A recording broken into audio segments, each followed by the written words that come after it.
Come back to my channel. आप सबको फिर से बहुत बहुत स्वागत है मेरे आज के नए वीडियो में। तो आज का जो हमारा टॉपिक है वो हमारे जितने भी एम्प्लॉयज़ भाई हैं उनके लिए है। हमारे 2025 की ईपीएफ स्कीम में मिल रहा है आपको 52,000 पेंशन सिर्फ 10 साल की जॉब पर है। ठीक है, हमारे जितने भी ईपीएफ भाई हैं तो उनके लिए एक नया अपडेट निकल के आया है। तो चलिए इस वीडियो में इस और भी जानकारी आगे हम देखेंगे कि हमें क्या क्या बेनिफिट देखने को मिलता है। तो अगर आप मेरे चैनल पर नए तो मेरे चैनल को सब्सक्राइब कर लें और ज़्यादा से ज़्यादा लोगों तक इस वीडियो को शेयर कर दें ताकि ये जानकारी सभी लोगों तक पहुंच चुके। चलिए वीडियो को स्टार्ट करते हैं। तो हम बात कर रहे हैं पीएफओ की नई पहल की। तो भारत में वित्तीय सुरक्षा के क्षेत्र में एक क्रांति आई है। ईपीएफओ ने एक नई पहल की है जिसके तहत अब शॉर्ट टर्म कर्मचारियों को भी फुल पेंशन का लाभ उठाने का मौका मिलेगा। यह कदम उन लाखों कामगारों के लिए राहत लेकर के आया है जो अस्थायी या अल्पकालिक नौकरियों में काम करते हैं और भविष्य में वित्तीय सुरक्षा की चिंता से जूझ रहे हैं। मतलब जो कुछ समय तक किसी कंपनी में काम कर रहे हैं, ठीक है, अगर आप 10 साल से कम काम कर रहे हैं तो उनको आगे चल कर जो उनका फ्यूचर होगा उनको पेंशन मिलेगा नहीं मिलेगा उसके लिए कोई चिंता में आप लगे रहते हैं। लेकिन अब इसके लिए सरकार ने बहुत बड़ा फैसला ले चुका है। हमारे पीएफओ में बहुत बड़ा बदलाव किया गया है।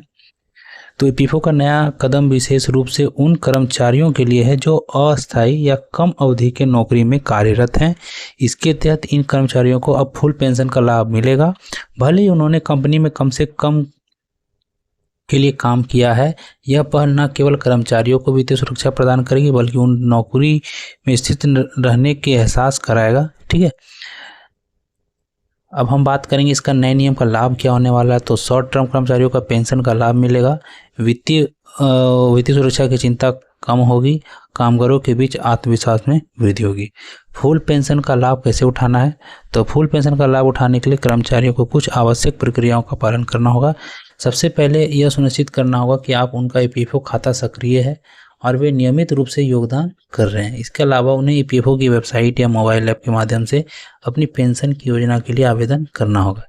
यह प्रक्रिया सरल और सुगम है जिससे अधिक से अधिक कर्मचारी इस योजना का लाभ उठा सकते हैं। ईपीएफओ खाता अवधि की बात करेंगे कि हम उसके लिए क्या क्या होना चाहिए, जैसे कि ईपीएफओ खाता सक्रिय होना चाहिए, नियमित योगदान आवश्यक है, ईपीएफओ की वेबसाइट पर आवेदन करना है, मोबाइल ऐप का उपयोग करके भी आवेदन किया जा सकता है और समय पर सभी आवश्यक दस्तावेज प्रस्तुत करना पड़ेगा।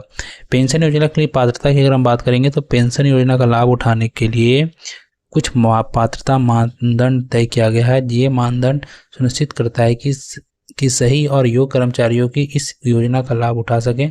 सबसे पहले कर्मचारियों को ईपीएफओ का सदस्य होना जरूरी है। इसके अलावा उनके नाम पर कम से कम 1 साल का योगदान होना चाहिए। यदि ये शर्त पूरी होती है तो कर्मचारी इस योजना के लिए पात्र होते हैं, उसे फुल पेंशन का लाभ मिल सकता है। पीएफओ के इस कदम से न केवल कर्मचारियों को लाभ होगा बल्कि सबसे इससे रोजगार के क्षेत्र में नई संभावनाएं भी खुल कर आएगी। यह पहल उन कर्मचारियों के लिए वरदान साबित होगी जो अपनी नौकरी की अवधि को लेकर के चिंतित रहते हैं।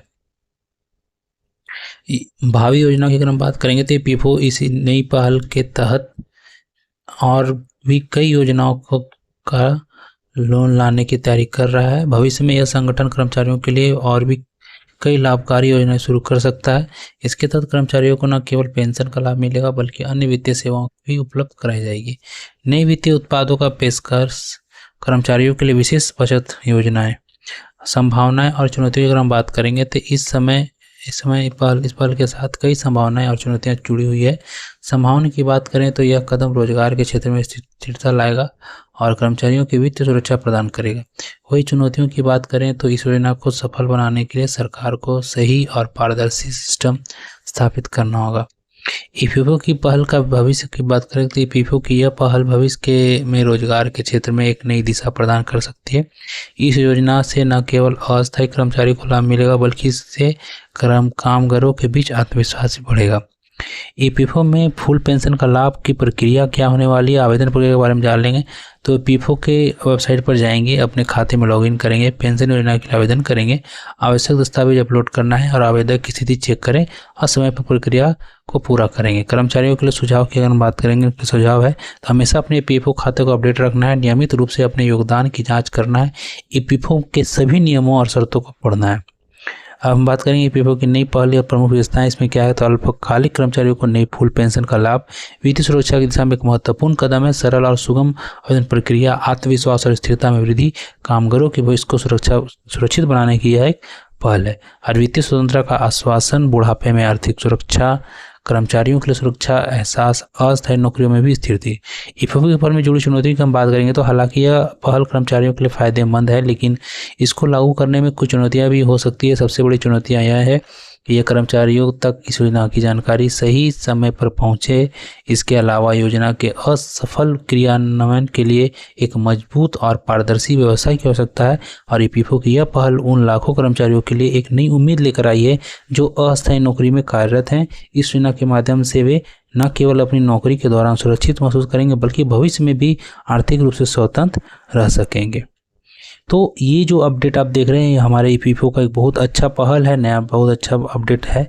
तो अगर ये हो जाता है तो काफ़ी आने वाले हमारे जितने भी हमारे मजदूर हैं, जितने भी हमारे वर्कर्स हैं, उन लोग के लिए अगर कम समय में किसी कंपनी में आप 10 साल से कम काम कर रहे हैं तो फिर भी आप पेंशन के हकदार हो जाएंगे। आपको आने वाला फ्यूचर आपका सिक्योर हो जाएगा। तो आई थिंक ये वीडियो काफ़ी अच्छा है। तो ये वीडियो ज़्यादा से ज़्यादा लोग तक शेयर कीजिए ताकि इसकी जानकारी सभी लोग तक पहुँच सके। तो आज के लिए बस इतना ही, फिर मिलते कुछ नए टॉपिक के साथ। तब तक के लिए गुड बाय।